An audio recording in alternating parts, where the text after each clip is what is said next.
I received a message on LinkedIn and I thought the person asked a good question, and it's a scenario I've come across multiple times. So I'm going to read through the message with slight paraphrasing. Hey Chris, I am working with a client. We received a demand letter from their old web development agency. To me, it looks like a canned email saying their website was non-ADA compliant and they are at risk of being sued.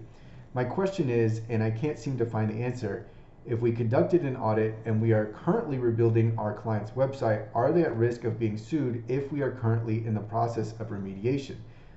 It doesn't seem to make sense to fix the old website if we are in the process of building a new version that is ADA compliant.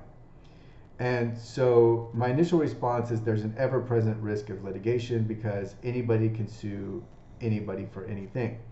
And then the next thing that we need to think about is there merit to the litigation? So when it comes to the Americans with Disabilities Act, think about it in terms of absolutes. Are you in compliance with the ADA or are you not? And that's really what it comes down to. And of course there are exceptions under the ADA, but given those exceptions, are you in compliance or are you not? And so practically speaking, when it comes to law firms that are engaged in serial litigation, there is no grace period. There is no warning. That hasn't been my experience. My experience has been that plaintiffs' law firms completely disregard whatever work you are currently engaged in.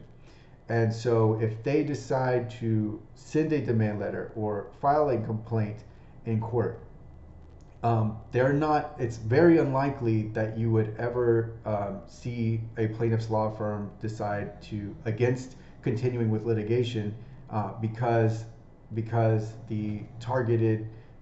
recipient of the litigation was also working on that very same issue.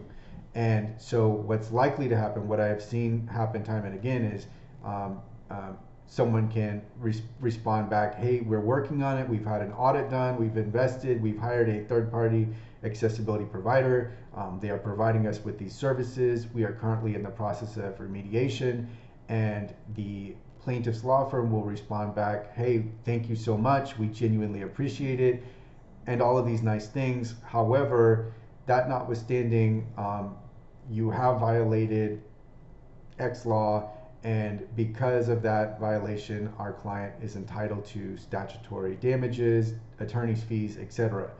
So there's not a grace period in this space, and you just have to think of it in terms of, am I in compliance or am I not?